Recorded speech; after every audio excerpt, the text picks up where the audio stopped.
What's up, guys? Today we're checking out Darksiders 3. Now, I like Darksiders, specifically the first one. I thought the first Darksiders was actually a lot of fun and it was pretty good. Now, the second one I was on. I thought it was just okay.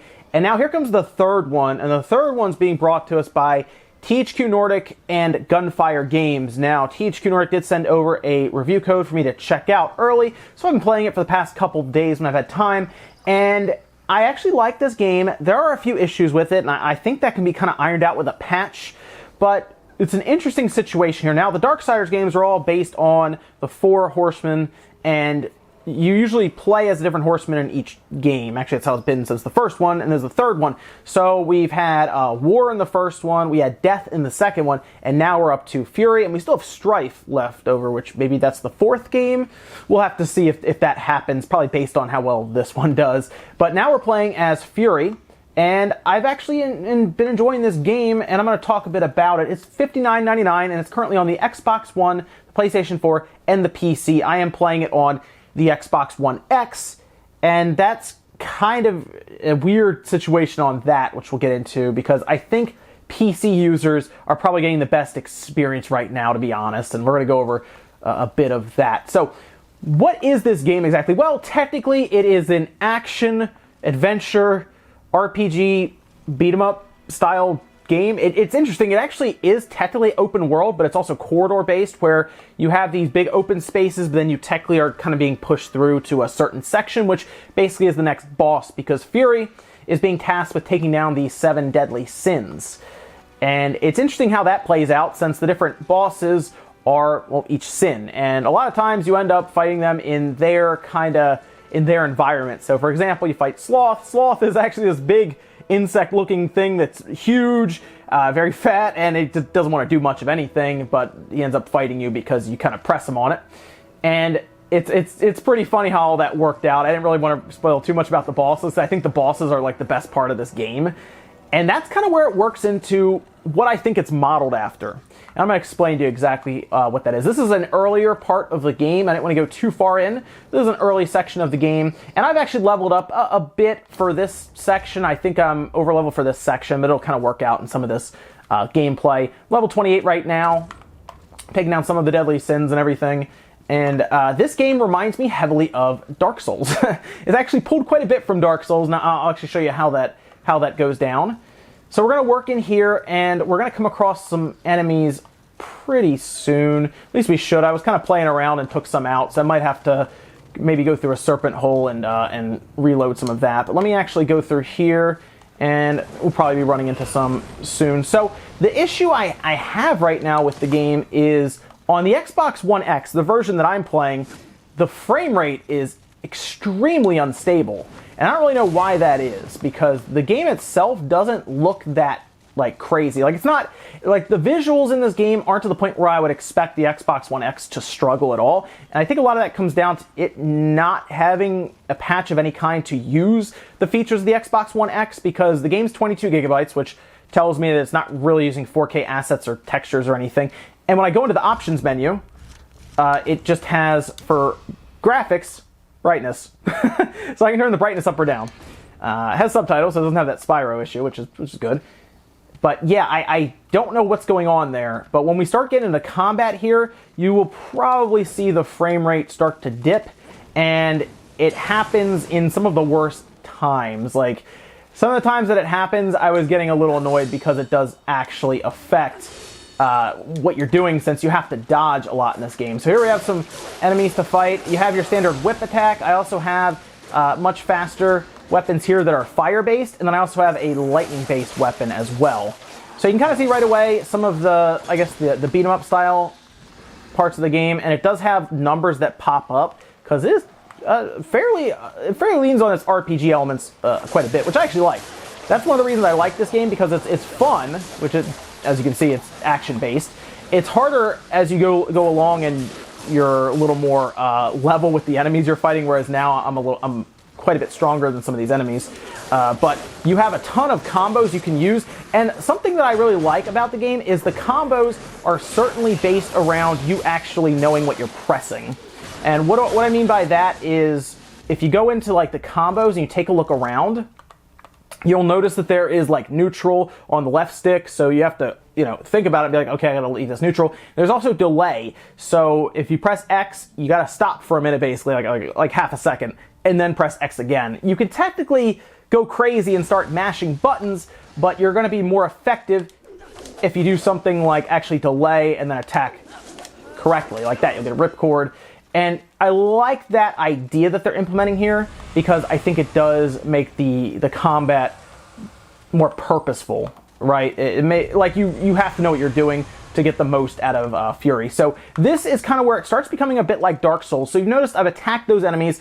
I've then received souls from them. That's what I call it. It's a currency to level yourself up. So I go to the shopkeeper here. I can feed them souls, and that will then work towards me leveling up, getting me an attribute point, which will probably be leveling up here in this video. You can also use those to buy items, and then you can also teleport around with serpent holes, which are all the different, basically, like, they have like fast travel points. So I can go to all these different points if I'd like, and I can also go to a forge and level up just my weapons that I have with new abilities and new stats, which is cool.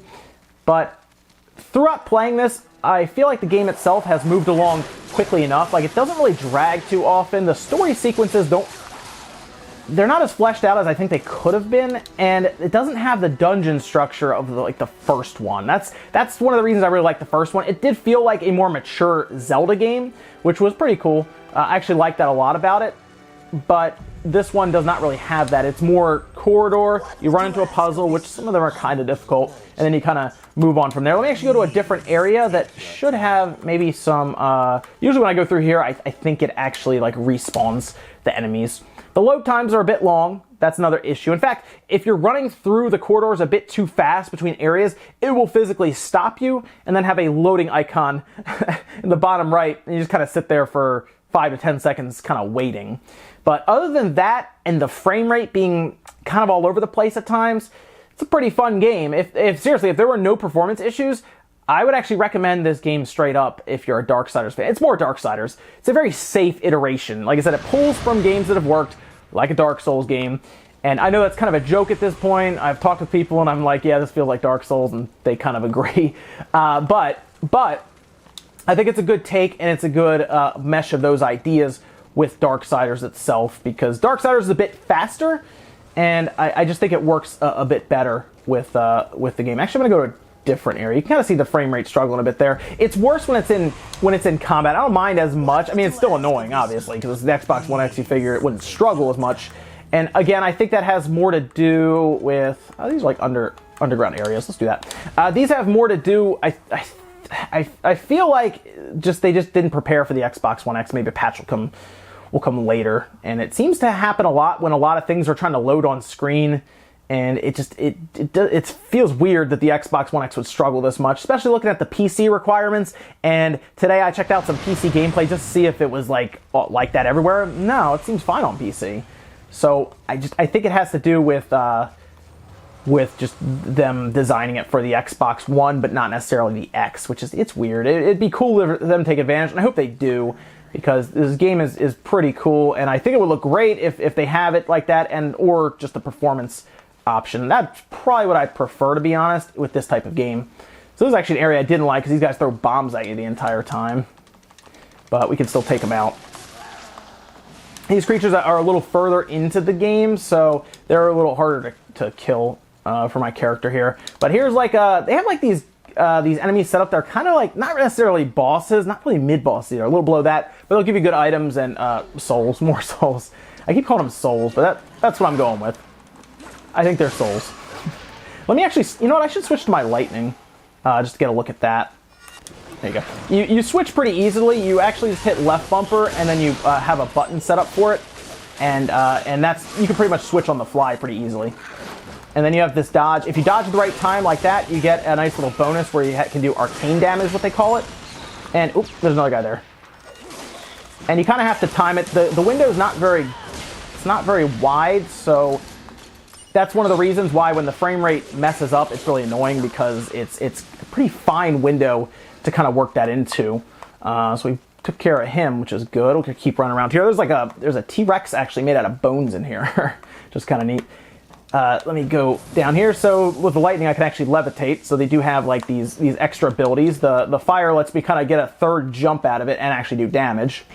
This is technically the Dark Souls of Darksiders games, which is kind of funny.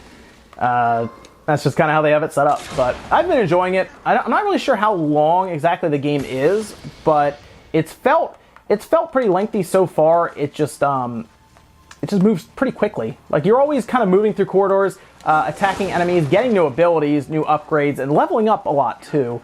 It seems, especially early on, to level up, it's pretty quick as you go through, which is good to kind of keep the player engaged. But the combos are good. The game itself is fun, and if it wasn't for the performance issues, I would say this is probably one of the better Darksiders. I still like the first one more. The second one is definitely at the bottom of my list with this one out now, but those performance issues, they patched that out, we're good. If you just get it on PC, you're fine. Like, there seem to be no performance issues because you just brute force it with a video card that's strong enough, but it's been a weird experience on that end. Let me actually go back to the shopkeeper, and what we'll do is we'll level up to kind of finish up the video, and I'll show you some of the stats you can change. And yeah, you can technically farm the currency, the souls, if you would like.